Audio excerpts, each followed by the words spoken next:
December 18, 1944. 0400 hours. A forward observation post 3 kilometers northeast of Novel, Belgium.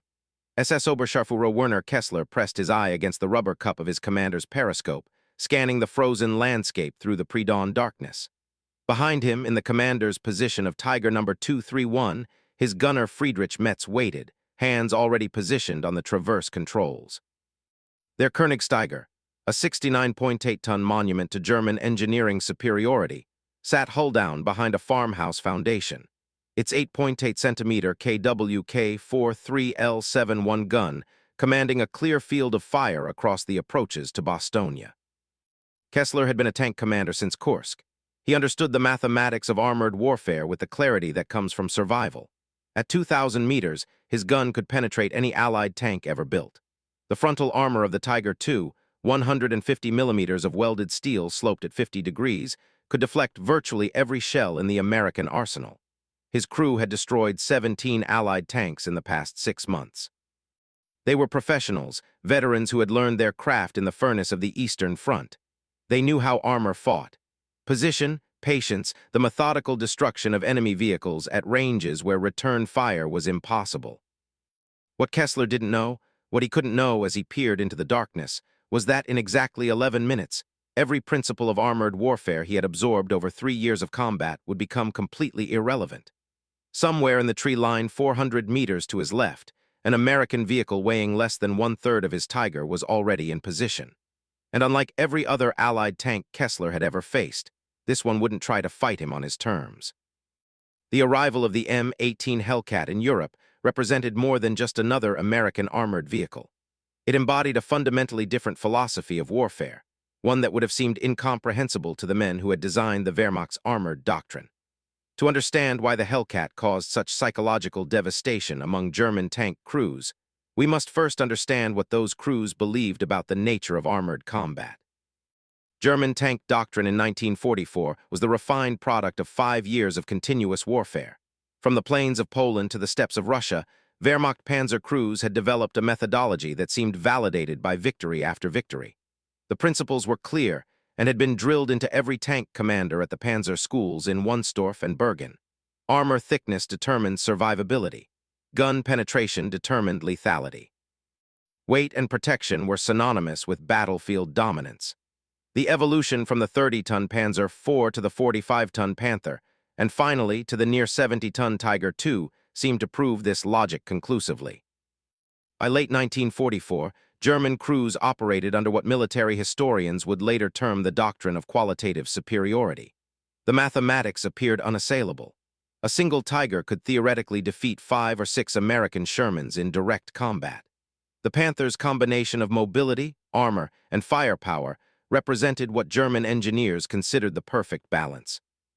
Even as Allied air superiority ground German logistics to dust and American artillery turned every road into a killing ground, German tank crews maintained faith in one absolute certainty. In a direct tank versus tank engagement, German armor was superior. This belief wasn't mere propaganda. It was supported by thousands of combat reports, by the testimony of captured American and British tankers, by the mathematics of armor penetration tables that every commander carried in his map case.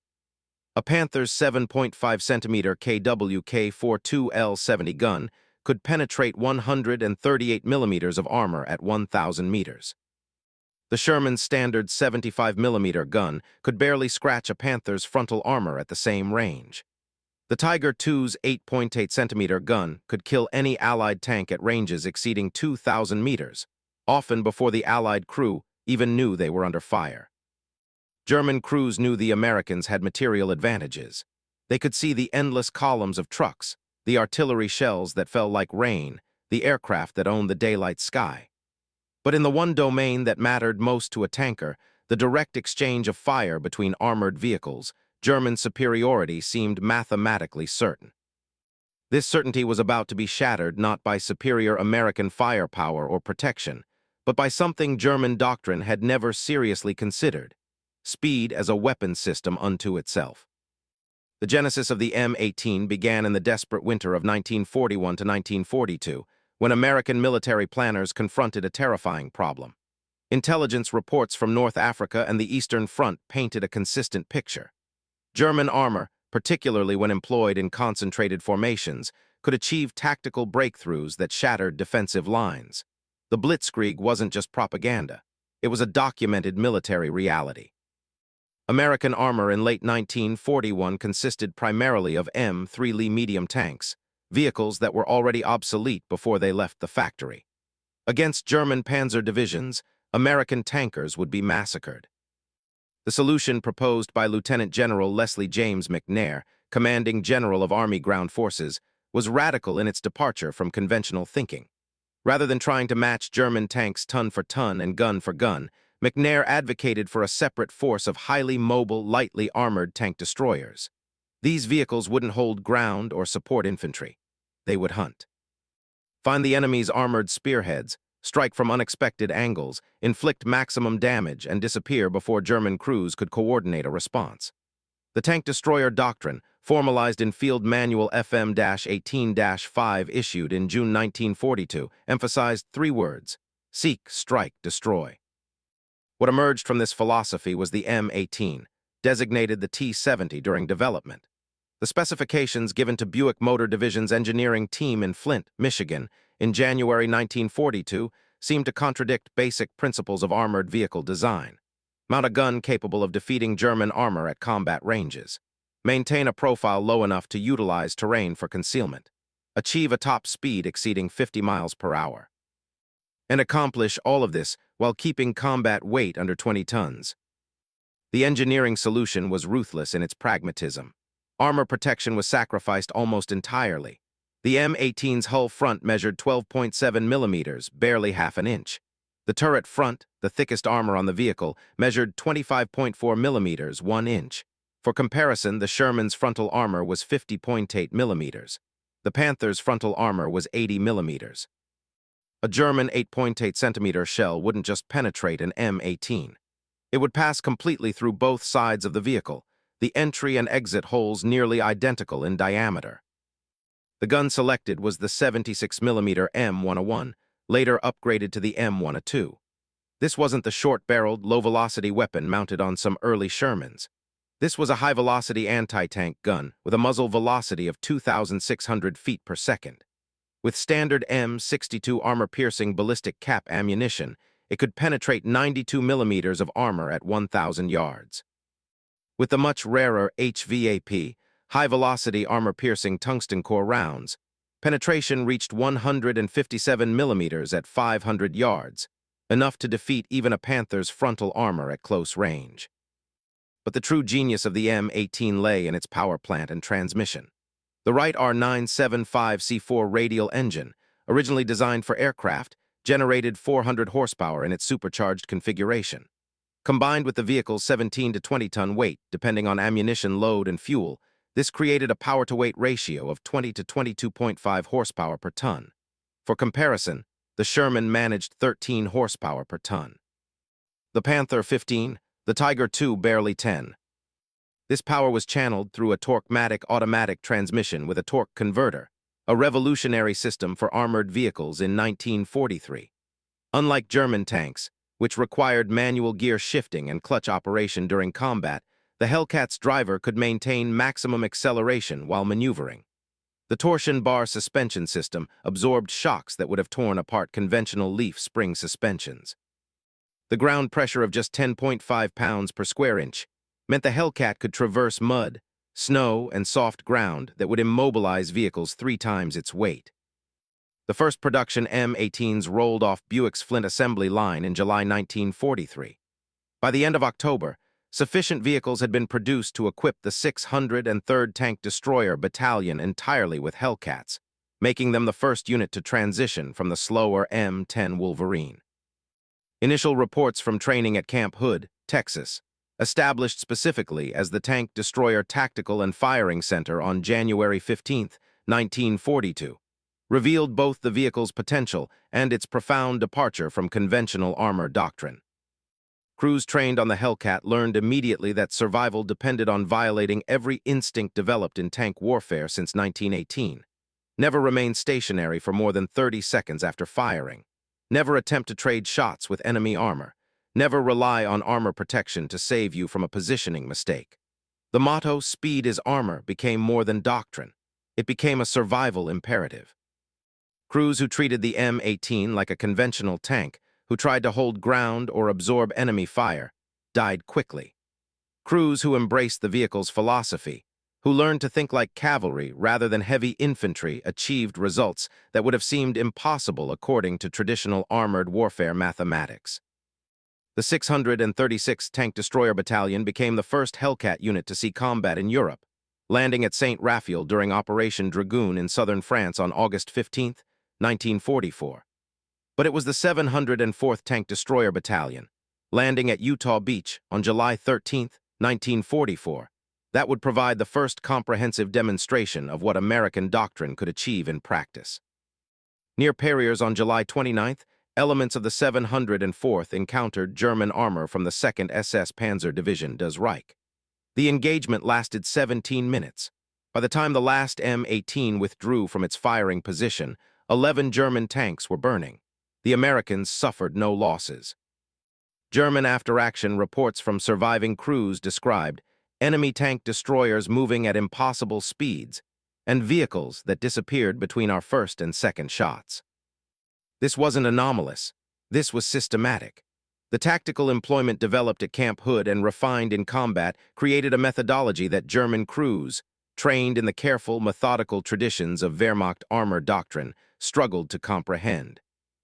Traditional German tank tactics emphasized the following sequence: identify enemy position, maneuver to optimal firing position utilizing terrain, acquire target through careful aiming, engage with deliberate fire until target is destroyed, consolidate position, and prepare for next engagement. The M18 doctrine inverted this entirely. The Hellcat would already be in position before German crews knew they were under observation. The first shot would come from an unexpected angle, often targeting the vulnerable side or rear armor of German tanks. Before the German crew could traverse their turret to face the threat, before they could even identify the specific location of their attacker, the Hellcat would fire its second and third rounds. Then, rather than waiting to confirm kills or consolidate the position, the M18 would be moving, often already exceeding 30 miles per hour, racing to a pre-planned secondary position that might be 500 yards away in a completely different direction. German crews trained to expect certain patterns found themselves fighting ghosts. By the time a Panther's turret completed its 60-second full rotation, a Hellcat could have traveled nearly half a mile. The mathematics were brutal and inescapable. German doctrine assumed that locating an enemy tank meant you could engage it. American Hellcat doctrine meant that locating a Hellcat told you only where it had been, not where it was now. The true test of the Hellcat doctrine came in September 1944 at a small town called Arracourt, located approximately 30 kilometers east of Nancy in the Lorraine region. Here, the 704th Tank Destroyer Battalion, attached to the 4th Armored Division, faced elements of the German 5th Panzer Army in conditions that should have favored the defenders. The German forces included newly arrived Panther tanks from the 113th Panzer Brigade, crews that had been held in reserve and were relatively fresh compared to the exhausted units that had retreated from Normandy. The engagement began on September 19th in heavy morning fog that reduced visibility to less than 100 feet. German doctrine emphasized long-range gunnery, where the superior optics and gun performance of Panthers and Tigers provided decisive advantages. The fog negated this entirely. When 1st Lieutenant Edwin Laper's platoon of M18s encountered German armor near the town, the engagement ranges were measured in yards, not hundreds of yards. In these conditions, armor thickness should have been paramount. A Panther could survive multiple hits at close range. An M18 could not survive even one. Yet in the first 5 minutes of contact, Laper's platoon destroyed 5 German tanks while losing only one M18. The surviving German after-action reports reveal the source of this disparity. The Americans weren't fighting according to the expected pattern. Rather than engaging in a frontal exchange of fire, the Hellcats used their superior acceleration and maneuverability to circle the German tanks, targeting the 40mm side armor that even the standard 76mm gun could penetrate reliably. When German commanders ordered their drivers to pivot to face the threat, the Hellcats simply accelerated away. using the confusion of the fog to break visual contact before appearing again from a different direction. Over the next 10 days, the Battle of Arracourt continued with increasingly desperate German counterattacks. The 704th Tank Destroyer Battalion's final tally was extraordinary by any measure. 53 German tanks destroyed, including 39 Panthers and 14 Panzer IVs, for the loss of 7 M18s destroyed and 4 damaged. The kill ratio of approximately 7.5 to 1 far exceeded what American intelligence had predicted possible against first-line German armor. But numbers alone don't capture what occurred at Arracourt. Captain Thomas Harbaugh, commanding Company C of the 704th, described the evolution of German tactics in his after-action report dated October 2, 1944. Initially, German armor attempted to engage the M18s in conventional fashion, maneuvering for position advantage and attempting to bring their superior frontal armor to bear. By September 22, German tactics had shifted to attempting ambushes from static positions, hoping to catch the fast-moving Hellcats before they could accelerate away. By September 25th, German tanks were observed attempting to flee when M18s were spotted, recognizing that engagement meant probable destruction. This represented a complete inversion of the expected dynamic. German crews, in vehicles that were objectively superior in firepower and protection, were now attempting to avoid contact with American tank destroyers. The psychological shift this represented cannot be overstated. These were the same German tankers who had spent years confidently engaging Soviet T-34s and American Shermans, secure in the knowledge that their superior engineering provided a decisive edge. Now they were running from vehicles they could destroy with a single well-placed shot. The winter of 1944 brought the ultimate test of the Hellcat doctrine. On December 16th, German forces launched Operation Whacked am Rhein, the offensive that would become known as the Battle of the Bulge. The initial assault achieved complete tactical surprise, smashing through thinly held American lines in the Ardennes forest.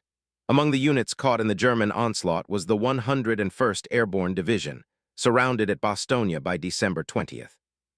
The 705th Tank Destroyer Battalion, commanded by Lieutenant Colonel Clifford D. Templeton, was one of multiple units rushed to reinforce Bastogne. Equipped entirely with M18s, the 705th arrived on the outskirts of the town late on December 19th. The conditions were nightmarish for armored operations. Heavy snow limited visibility and reduced mobility for all vehicles. The confined roads of the Ardennes channeled movement, reducing opportunities for the flanking maneuvers that made the Hellcat effective. German forces included heavy tanks from elite SS Panzer divisions, veterans of the Eastern Front who were among the best-trained armored troops Germany still possessed. Near the village of Novel, just north of Bastogne, elements of the 705th encountered the 2nd Panzer Division on December 20th. The engagement that followed would become legendary in American armor history. Staff Sergeant Arthur C. Brown's M18, designated as Vehicle Number 7 in his platoon, occupied a position behind a damaged stone wall overlooking the main road from Houffalize. At 06:15 hours in the pre-dawn darkness, Brown observed movement approximately 400 meters north. Through his gunner's telescope, Corporal Michael Delaney identified the distinctive silhouette of a Panther tank, followed by another, then another. An entire company, perhaps 12 to 15 tanks, was advancing in column along the road. In conventional doctrine, a single tank destroyer facing a company of enemy armor would withdraw and call for support. Brown instead ordered his driver, Private First Class James Harker, to start the engine but remain in position. He instructed Delaney to prepare to engage the second tank in the column, not the first. The tactic, taught at Camp Hood but requiring nerves of steel to execute in combat, was designed to create maximum confusion. Destroying the lead vehicle would alert all other tanks but might not immediately reveal the Hellcat's position. Destroying a vehicle in the middle of the column would cause the entire formation to halt, while commanders tried to determine the direction of threat. At 06:17, Delaney fired. The armor-piercing round struck the 2nd Panther in the column at the junction of the turret and hull, penetrating the 40mm side armor and detonating the ammunition storage. The explosion was visible even in the pre-dawn darkness, a column of flame that illuminated the snow-covered road.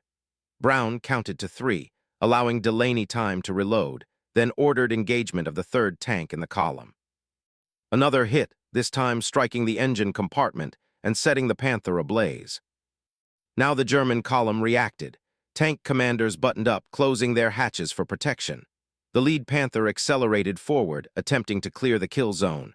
The tanks behind began reversing, their commanders unable to identify the threat direction in the darkness and smoke. Brown ordered Harker to move. The Hellcat's engine roared, and the vehicle accelerated backward, using its exceptional 25-mile-per-hour reverse speed to withdraw from the stone wall position while maintaining its gun orientation toward the enemy.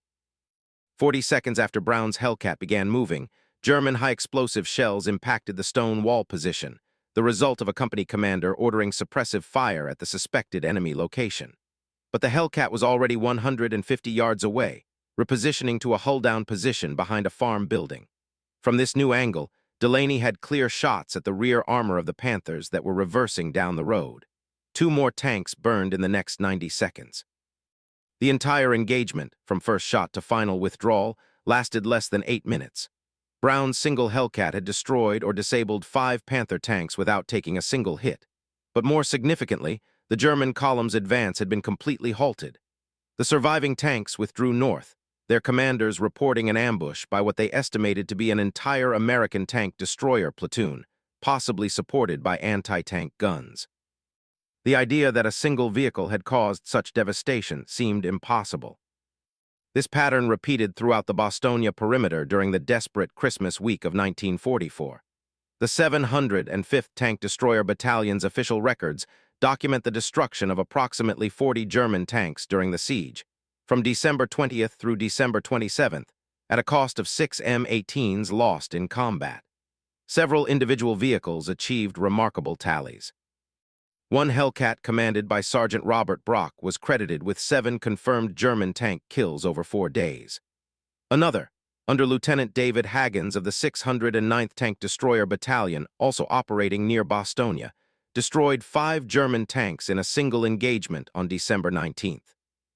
The German perspective on these encounters reveals the psychological warfare inherent in the Hellcat's employment. SS Hauptsturmführer Johann Kerner, commander of a Tiger company in the 1st SS Panzer Division Leibstandarte Adolf Hitler, was captured on January 8, 1945, near Bercy. His interrogation report, preserved in U.S. Army intelligence files, provides rare insight into how German crews experienced the Hellcat threat. Kerner described American tank destroyers as engaging in what he termed Jagdtaktik, hunting tactics more appropriate for light cavalry than armored vehicles. He noted that German crews had developed an almost superstitious fear of the open-topped American tank destroyers, knowing that engagement meant the American vehicle would likely escape even if German gunners achieved hits. What Kerner couldn't articulate, but what the interrogation officers understood, was that the Hellcat had inverted the fundamental equation of armored warfare. German tank doctrine, refined over 5 years of war, was built on the principle that heavier armor and more powerful guns would prevail in direct combat. The Tiger and Panther were designed to dominate through superiority at the point of contact. The Hellcat rejected this entire framework. It fought not to win duels, but to avoid duels entirely while still destroying enemy armor. This philosophical difference extended to the industrial and logistical foundations of each approach. Germany produced approximately 6,000 Panthers throughout the entire war, with monthly production peaking at around 330 vehicles in July 1944, before declining due to Allied bombing and resource shortages. Tiger II production never exceeded 104 vehicles in any single month, with total production reaching only 492 tanks. Each Panther required approximately 300,000 man-hours to manufacture. Each Tiger II required even more.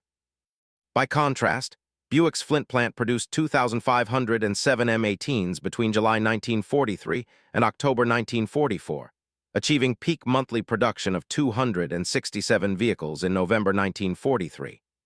More significantly, the relative simplicity of the Hellcat's design meant that damaged vehicles could often be repaired and returned to service within days. German heavy tanks, with their complex transmissions and sophisticated armor schemes, might spend weeks or months in repair facilities if spare parts were available at all. The strategic implications of this disparity extended far beyond simple replacement rates. German tank crews in late 1944 knew that each destroyed Panther or Tiger represented an irreplaceable loss.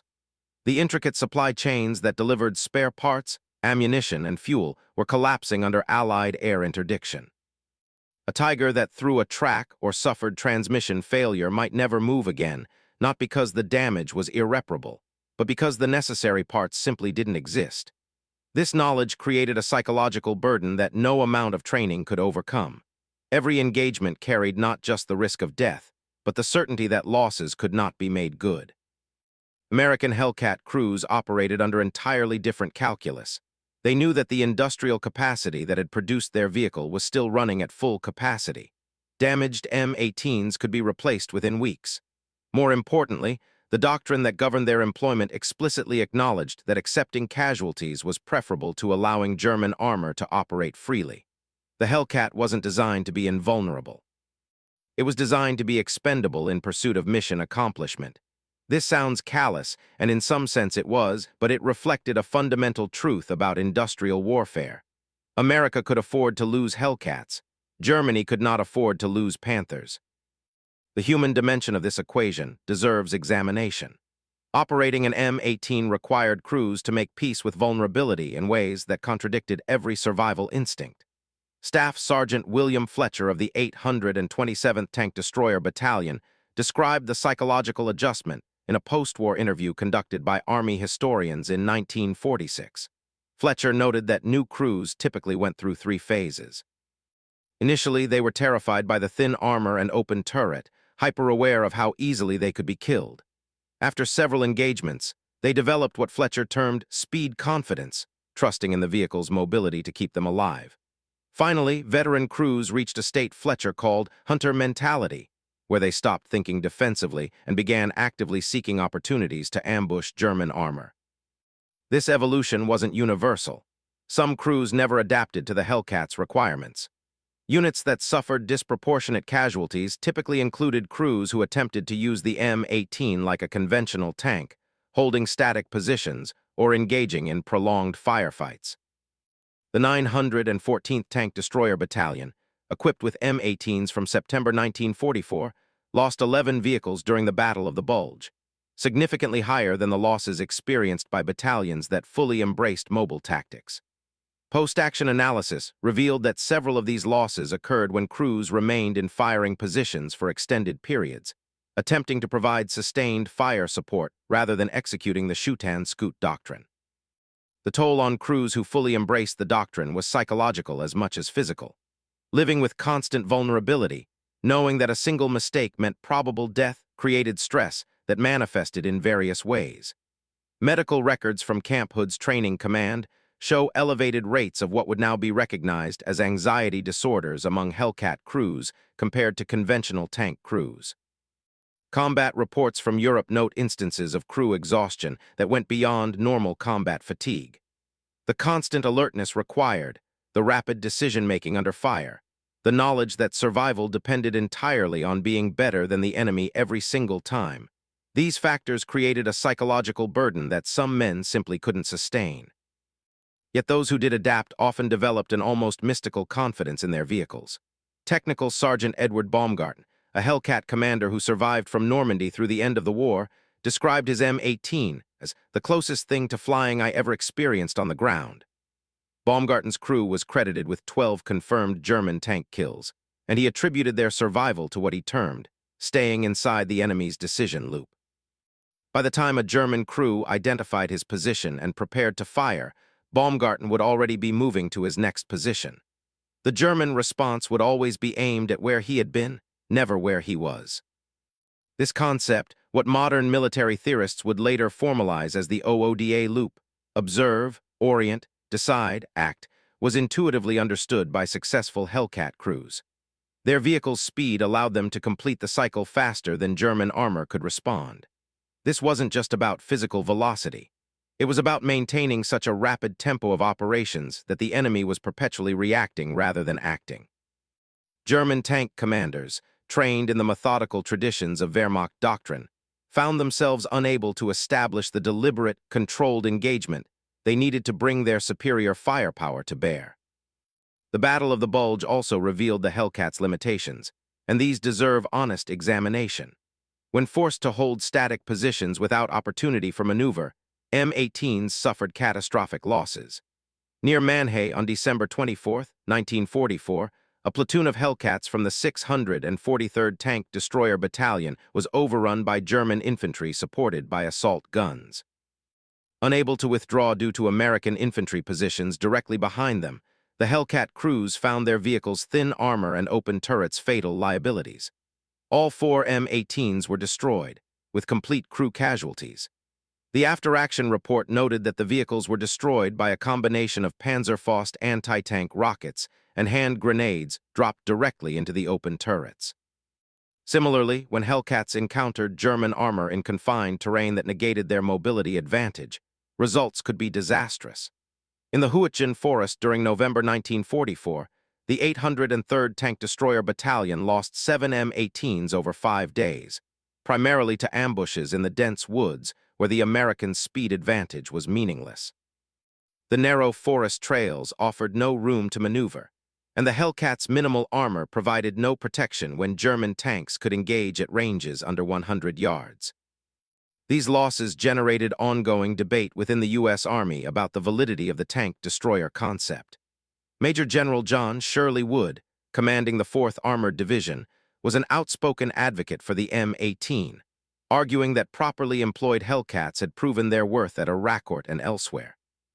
Conversely, Lieutenant General Jacob Devers, commanding 6th Army Group, expressed skepticism about specialized tank destroyers, suggesting that resources would be better spent producing more Sherman tanks with improved guns. This debate intensified after General McNair's death in July 1944 robbed the tank destroyer force of its most powerful advocate in the Army's high command. The statistical record provides ammunition for both perspectives. Overall, American tank destroyer battalions equipped with M18s achieved an average kill ratio of approximately 2.4 German armored vehicles destroyed for every M18 lost. This compared favorably to the M10 Wolverine's ratio of approximately 1.8 to 1, and significantly exceeded the Sherman tank's ratio of roughly 1.2 to 1 in tank versus tank engagements. However, these figures masked enormous variation in performance. Elite battalions like the 704th and 705th achieved ratios exceeding 6 to 1. Less proficient units sometimes suffered negative ratios, losing more vehicles than they destroyed. The key variable wasn't the vehicle itself, but how completely crews and commanders embraced the doctrinal requirements. The M18 succeeded brilliantly when employed exactly as designed, as a highly mobile hunter-killer that refused to fight on the enemy's terms. It failed, often catastrophically, when commanders attempted to use it as a substitute for conventional tanks in sustained combat or static defense. This should have been obvious from the vehicle's design specifications, but the fluid nature of combat in 1944 and 45 frequently forced units into roles for which they weren't intended or equipped. By the time Germany surrendered in May 1945, M18 Hellcats had served in every major campaign in Western Europe and saw limited service in the Pacific Theater. Total documented kills of German armored vehicles exceeded 1,000, though the exact number remains disputed due to the chaos of combat reporting and the difficulty of confirming kills in fluid battlefield conditions. What isn't disputed is that the Hellcat achieved the highest kill-to-loss ratio of any American armored vehicle in World War II, and possibly of any armored vehicle in the entire war on any side. Yet within 18 months of war's end, the Army began deactivating tank destroyer battalions. By 1948, all specialized tank destroyer units had been disbanded, their equipment either scrapped or converted to other purposes. The M18, the vehicle that had terrorized German tank crews from the Ardennes to the Rhine, was declared obsolete and removed from the active inventory. This seems paradoxical. Why would the Army discard its most successful tank destroyer? The answer lies in understanding that the conditions which made the Hellcat effective were specific to World War II's final year in Europe. The fluid, mobile warfare of 1944 and 45, characterized by rapid advances and meeting engagements, provided ideal terrain for Hellcat tactics. The German Army's declining capabilities, particularly in air power and artillery, meant Hellcat crews could operate without facing the combined arms threats that would have negated their mobility. Most critically, German armor doctrine remained rooted in principles developed during earlier phases of the war, allowing American crews to exploit predictable enemy behaviors. Post-war analysis recognized that these conditions wouldn't recur in future conflicts. The atomic battlefield that dominated strategic thinking in the late 1940s demanded vehicles with protection against radiation and blast effects. Speed alone wouldn't save crews from tactical nuclear weapons. The Soviet Army, now the primary potential adversary, employed combined arms tactics that were far more sophisticated than what Germany could manage in 1944. Soviet doctrine emphasized rapidly overwhelming defensive positions with coordinated artillery, armor, and infantry.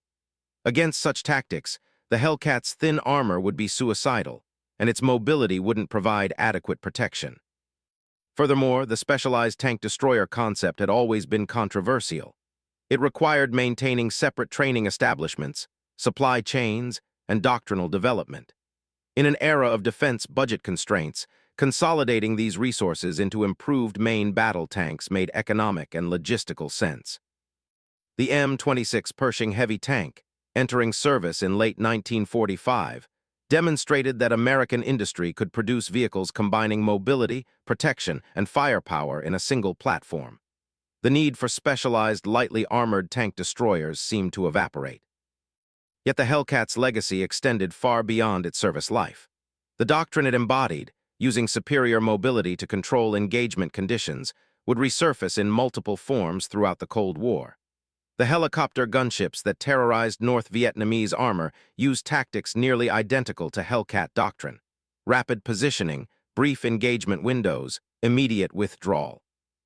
The light armored vehicles that would become central to rapid deployment forces in the 1980s and 90s operated on similar principles, trading protection for speed and agility. More profoundly, the Hellcat demonstrated that technological superiority isn't absolute. It's contextual. German Panthers and Tigers were objectively superior tanks by every conventional metric: armor thickness, gun penetration, crew protection. Yet they lost consistently to a vehicle that weighed one-third as much and could be destroyed by weapons they could ignore. The Hellcat won not by being better at what German tanks did well, but by refusing to compete on German terms entirely. This lesson about asymmetric warfare would prove remarkably durable. Decades later, military theorists would formalize concepts like maneuver warfare and decision cycle dominance, principles that Hellcat crews had intuited on the frozen roads of Belgium. The idea that speed and unpredictability could overcome material advantages would resurface in contexts from guerrilla warfare to network-centric warfare. Every time a military force achieves success through maneuver rather than mass, through tempo rather than firepower, the ghost of the M18 Hellcat is present. The individual stories of Hellcat crews deserve remembering beyond cold statistics and doctrine debates.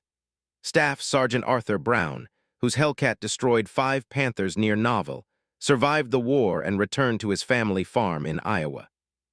In a 1987 interview at age 67, Brown reflected that his most vivid memories weren't of the tanks he destroyed, but of the constant cold, the exhaustion that never quite went away, and the face of his loader, Private First Class Joseph Martinez, who was killed when their Hellcat finally took a direct hit in February 1945 outside Prüm.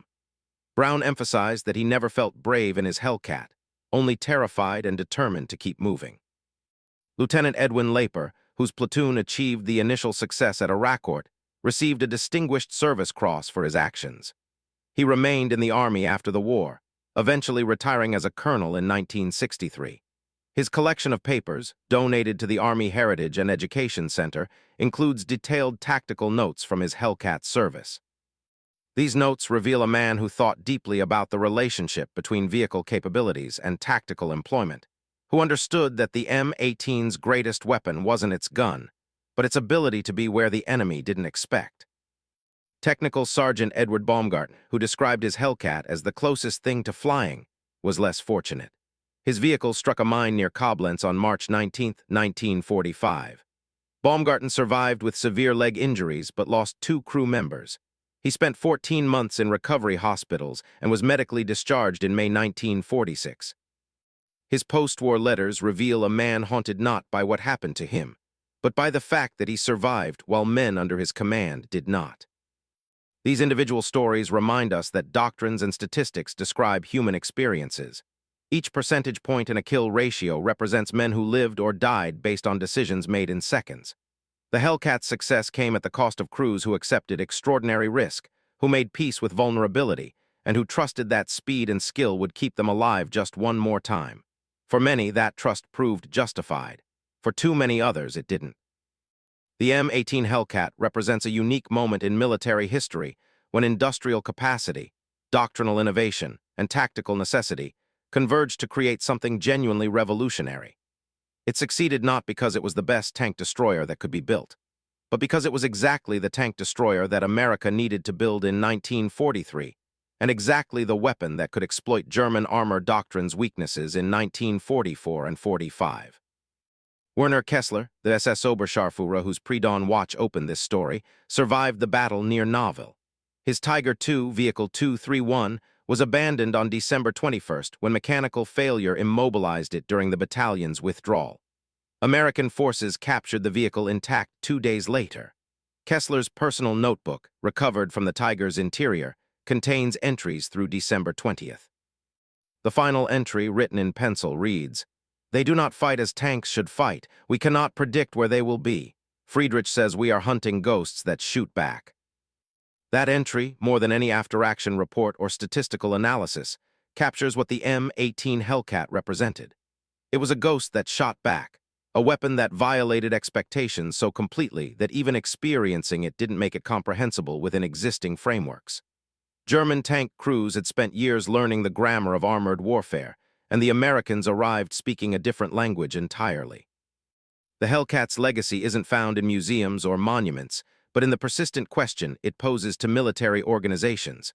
Are we optimizing for the war we want to fight or the war we're likely to face? German armor in World War II represented the culmination of a logical progression, making tanks heavier, better protected, more powerful. It was the right answer to the wrong question. The M18 asked a different question entirely, and in doing so, changed what questions were possible to ask. On frozen Belgian roads in December 1944, that difference meant everything. It meant the difference between German tank columns that never reached their objectives and American forces that held against impossible odds. It meant the difference between crews who expected armored warfare to follow predictable patterns and crews who survived by making those patterns irrelevant. And it meant that sometimes, the vehicle that refuses to fight the enemy's battle is more dangerous than the one that fights it better. The Hellcat didn't beat German armor by becoming superior tanks. It beat them by refusing to be tanks at all. The final accounting of the M18 Hellcat's service reveals numbers that tell only part of the story. Between July 1943 and October 1944, Buick's Flint plant produced 2,507 vehicles. Of these, approximately 1,800 saw combat service in Europe, with smaller numbers deployed to the Pacific Theater and retained for training in the continental United States. Combat losses totaled approximately 521 M18s destroyed or damaged beyond field repair. Against these losses, Hellcat crews were credited with destroying or disabling approximately 1,200 German armored vehicles, though this figure remains contested due to the inherent difficulties in confirming kills during fluid combat. But these numbers obscure the more significant question. What did the Hellcat actually accomplish beyond adding to the tally of destroyed German tanks? The answer requires understanding that the vehicle's impact was as much psychological as material. By late January 1945, German tactical instructions captured from the 6th SS Panzer Army included specific warnings about American tank destroyers with exceptional speed and mobility. These instructions advised crews to never attempt to engage such vehicles in meeting engagements, to prioritize destroying them even over other tactical targets, and to assume that any engagement would involve multiple vehicles working in coordination. This represented a complete reversal of the expected relationship. German armor, designed to be the decisive arm that broke enemy lines and dictated battle conditions, was now being told to treat American tank destroyers as priority threats requiring immediate response. The hunters had become the hunted. The psychological burden this placed on already exhausted German crews contributed to a broader collapse of morale that transcended any single engagement's outcome. Consider the mathematics from the German perspective. A Panther crew in March 1945 knew that fuel shortages meant their tank might have enough diesel for one more engagement. They knew that ammunition resupply was sporadic at best. They knew that air superiority belonged entirely to the Allies, that artillery fire could arrive within minutes of any position being identified, and that even if they survived today's battle, replacement crews and vehicles weren't coming. And now they also knew that American tank destroyers could appear from any direction, destroy their vehicle before they could respond, and vanish before German infantry or supporting units could intervene. Under such conditions, the rational response was to avoid combat entirely. German tank crews in the war's final months increasingly reported mechanical failures that may or may not have been genuine, requested reassignment to infantry duties, or simply abandoned vehicles when faced with determined American advances. The Hellcat's contribution to this demoralization is impossible to quantify precisely, but captured German correspondence and post-war interviews consistently reveal a specific fear of the fast American tank destroyers that exceeded the general dread of Allied material superiority. The human cost of the Hellcat's service demands acknowledgement. Tank destroyer battalions equipped with M18s suffered casualty rates comparable to or exceeding infantry units in sustained combat. The 704th Tank Destroyer Battalion, which achieved the spectacular results at Arracourt, lost 137 men killed or missing during their service from July 1944 through May 1945. The 705th, Heroes of Bastogne, suffered 98 killed and 214 wounded. These figures represent casualty rates exceeding 30%, rates normally associated with units that fought in sustained defensive positions, not mobile forces designed to avoid direct combat. The open turret that provided superior visibility also meant crews were vulnerable to artillery tree bursts, a constant threat in the forests of Europe. The thin armor that enabled high speed meant that any penetrating hit typically resulted in complete crew casualties. Crews who survived one vehicle being destroyed often refused reassignment to Hellcats, requesting transfer to conventional tank units where armor protection might save them from a second encounter. The Army officially discouraged such transfers, but informal arrangements between battalion commanders often allowed traumatized crews to move to M10 or M36 equipped units. Private First Class Robert Walsh, a loader who served in 3 different Hellcat crews after his first 2 vehicles were destroyed, described the experience in a 1948 letter to his brother. "You never got used to it," Walsh wrote. "Every time we moved into position, every time the gun fired, you knew that someone might have seen us, might be training their gun on us right now. The worst part wasn't the combat. It was the waiting after, knowing we had to stay just long enough to confirm kills, but not so long that we'd be there when the response arrived. 30 seconds felt like 30 minutes every single time." The post-war fate of the M18 provides its own commentary on the vehicle's place in military history. Of the nearly 2,000 vehicles that survived the war, most were scrapped within 2 years.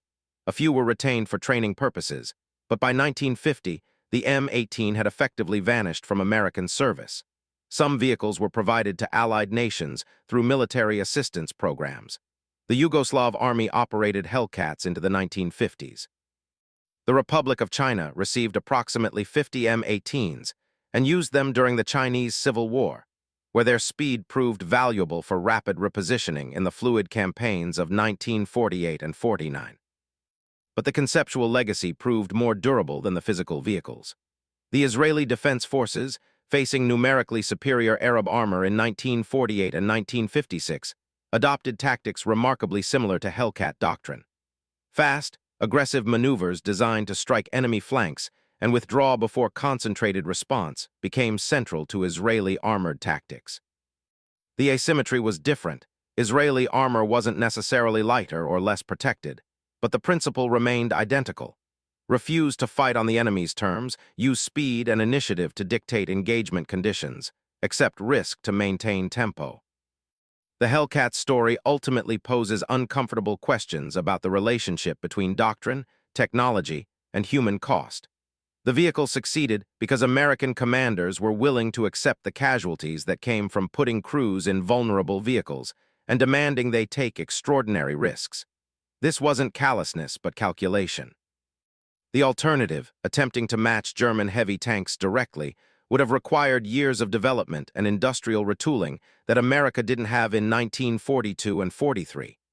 The M18 represented an available solution to an immediate problem, and it worked.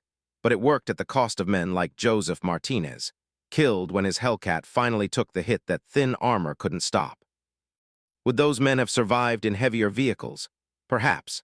But perhaps those heavier vehicles wouldn't have existed in time to matter, or wouldn't have been able to respond to the German breakthrough at Bastogne, or wouldn't have achieved the results at Arracourt that helped shatter German armored capabilities in the West. Military history is written in counterfactuals that can never be tested. What we know is that the men who crewed M18s accepted a bargain, extraordinary vulnerability in exchange for the speed and firepower to destroy enemy armor before it could destroy them. For many, that bargain held. For too many, it didn't. The morning after the engagement near Nauville, American engineers recovering abandoned German vehicles found Werner Kessler's Tiger II exactly where his crew had left it. The mechanical failure that immobilized Vehicle 231 was diagnosed as a failed final drive bearing, a common problem in Tiger IIs operating in extreme cold without adequate lubrication. The repair would have required specialized equipment and parts that German forces no longer had available. Kessler's notebook, found in the commander's position, eventually made its way to American intelligence analysts who were compiling information on German tactical thinking. The analysts noted Kessler's final entry about ghosts that shoot back, but focused primarily on earlier entries documenting German logistics problems and morale issues. They missed the larger significance of that phrase, how completely it captured the German experience of facing a weapons system that operated outside their doctrinal understanding. Kessler had survived Kursk and the retreat from Russia. He understood armored warfare as well as any man alive. And he couldn't comprehend the M18, because comprehension required abandoning every principle he'd been taught about how armor should function. This represents the Hellcat's truest legacy. It demonstrated that military superiority isn't absolute but contextual, that technological advantages only matter within specific doctrinal frameworks, and that the force willing to reimagine the terms of combat entirely holds an advantage that statistics and production figures can't capture. The Germans built better tanks by every objective measure. But better only has meaning within a defined context, and the Americans simply changed the context. On a frozen Belgian morning in December 1944, that difference meant everything. It meant German tank columns that never reached their objectives. It meant American defensive lines that held against overwhelming force. And it meant crews who climbed into vulnerable vehicles knowing that survival depended entirely on being faster, smarter, and more aggressive than the enemy every single time. The M18 Hellcat asked those crews to bet their lives on speed, and for just long enough, against just the right enemy, under just the right conditions, that bet paid dividends measured in burning German tanks and battles that were won not through superior strength, but through refusing to fight with strength at all. The vehicle itself is gone now, preserved only in museums and fading photographs. But the question it posed remains urgent. Are we preparing for the war we expect or the war that's coming? Are we optimizing for yesterday's answers or tomorrow's questions? The Hellcat suggests that sometimes the greatest military innovation isn't building a better weapon by existing standards, but recognizing that the standards themselves can be changed. That lesson, purchased at the cost of men who climbed into thin-skinned vehicles and raced toward enemy guns, remains as relevant today as it was on those frozen roads 80 years ago.